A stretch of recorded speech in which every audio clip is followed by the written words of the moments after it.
Voici à présent la correction de l'exercice numéro 25, page 403.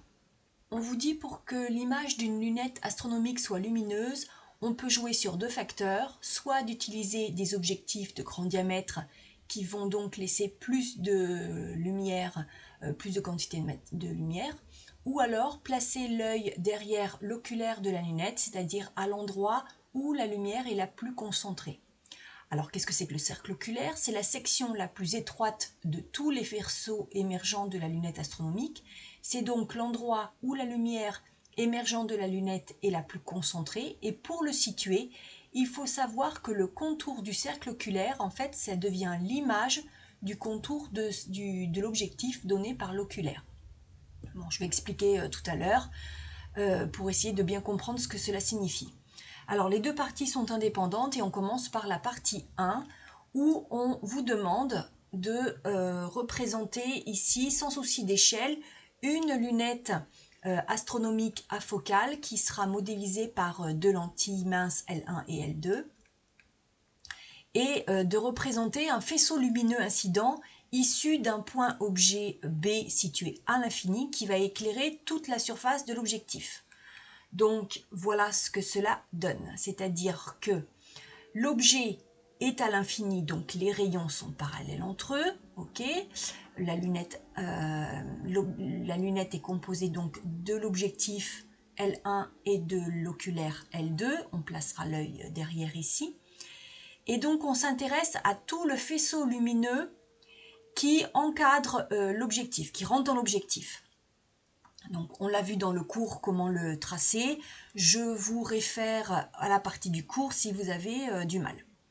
Donc, ce qui nous intéresse, c'est le faisceau lumineux en sortie de la lunette, là où on va placer l'œil, donc qui est ici représenté par cette partie un peu marron là. À quel plan perpendiculaire à l'axe optique le point B1, image de B, donné par L1, appartient-il?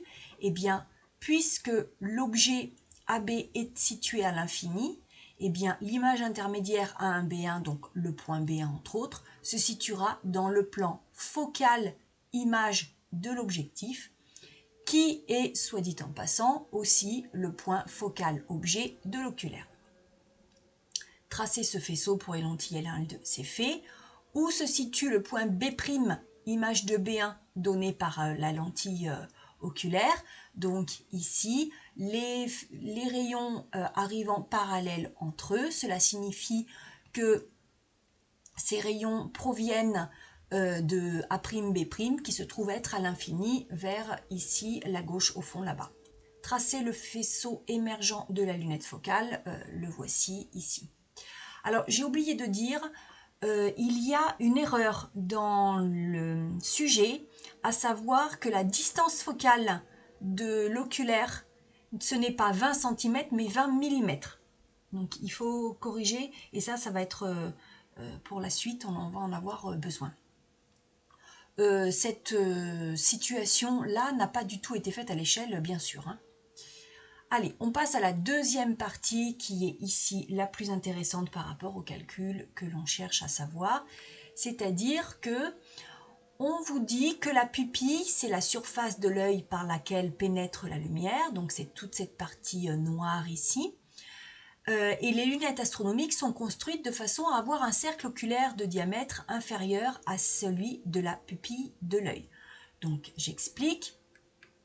En fait, lorsque votre faisceau arrive ici, eh bien le faisceau émergent, donc c'est ce faisceau ici qui sort de la lunette et c'est lui qui va rentrer dans votre œil.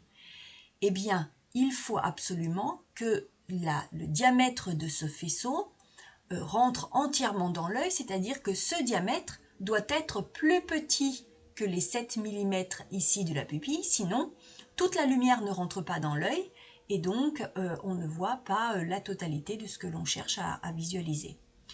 Donc là, on veut vérifier que le diamètre du faisceau émergent qui pénètre dans l'œil est bien inférieur aux 7 mm du diamètre ici de la pupille. Alors pour ce faire, eh bien, on vous dit que l'on va chercher l'image du cercle oculaire, c'est-à-dire que, en fait, ces deux points-là, qu'on appelle ensuite par la suite dans le texte ici C1 et C2, eh bien constitue l'objet maintenant par rapport à l'oculaire. Et vous voyez que ça a une certaine taille, et l'image de cette taille, eh bien c'est celle-ci. Donc justement, si on arrive à déterminer l'image de cet objet-là, ne le considérez plus comme une lentille maintenant, considérez-le comme un objet, eh bien on veut vérifier que l'image de cet objet à travers l'oculaire, donc cette image ici de ce faisceau, eh bien, a bien un diamètre inférieur à 7 mm. Voilà, c'est ce que l'on cherche à obtenir. Donc, considérez à présent que ça, ce n'est plus une lentille, c'est un objet.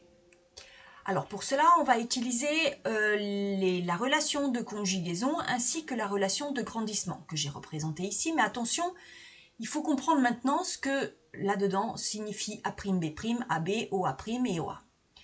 Attention, ce sont des grandeurs algébriques, donc et ils peuvent avoir un signe soit positif, soit négatif. Dans cette expression du grandissement, AB représente la taille de l'objet. Donc ici, l'objet, c'est C1, C2. Or, on vous le dit, la lunette, ses caractéristiques, c'est 70-800. Alors, 70 représente bien justement le diamètre de l'objectif, donc la taille C1, C2, 70 mm, et 800 correspond ici à la distance focale de l'objectif, c'est-à-dire 800 mm ici. Ensuite, que représente A'B'? A'B' représente la taille de l'image. Donc ici, la taille de l'image, ben justement, ça sera la taille du faisceau que l'on recherche, que l'on va écrire C1', C2', et que l'on ne connaît pas ici. C'est ce que justement nous cherchons à connaître et vérifier que cette taille est bien inférieure à 7 mm. C'est ça qu'on cherche à savoir. Ensuite, pour ces grandeurs-là, qu'est-ce que ça représente? Alors pour OA, c'est la position de l'objet, attention par rapport à cette lentille-là. Donc on ne va pas l'écrire OA, mais O2, O1. O, donc c'est le centre de la lentille, donc ici le centre de l'oculaire, c'est O2. Et ici, notre objet étant ceci, eh bien, je prends puisque je cherche la position, eh bien, je prends la distance ici entre O2 et O1. Alors, O2, O1, attention, c'est pas O1, O2, hein, c'est O2, O1, qui vaut donc, puisque la lunette est afocale, vous voyez que c'est la somme des deux distances focales, mais attention, O2, O1, puisque je pars de O2 pour aller vers O1, c'est une valeur négative, et donc qui vaut moins 820 mm. Et enfin, OA', position de l'image par rapport à L2. Donc, on ne va pas l'écrire OA' ici, il faut comprendre ce que ça représente. Donc, O, c'est le centre optique de la lentille, donc ici O2. Et donc, cette valeur ne nous est pas connue pour l'instant. Donc, en fait, ici, on connaît uniquement cette grandeur-là et cette grandeur-là. Donc, vous comprenez bien que par rapport à cette relation, on a deux inconnus. Donc, on ne va pas pouvoir l'utiliser directement. On va devoir passer par la relation de conjugaison. Donc, on y va. La relation de conjugaison qui s'écrit classiquement comme ceci, là, en utilisant les données de tout à l'heure, eh bien, je vais le reporter. Donc ici, ça va s'écrire comme cela. Faites bien attention aux signes. Et donc, on va exprimer, on connaît ça, donc on va exprimer O2, C'. F'2, pour rappel, nous est donné ici. Donc, on y va. On remplace par les valeurs. Attention, cette valeur-là est négative, alors que F'2 est positif.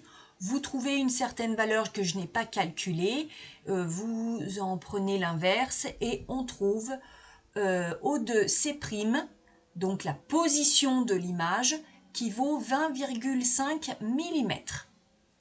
Donc, si ça c'est l'objet, la position de l'image se trouvera à 20,5 mm après l'oculaire.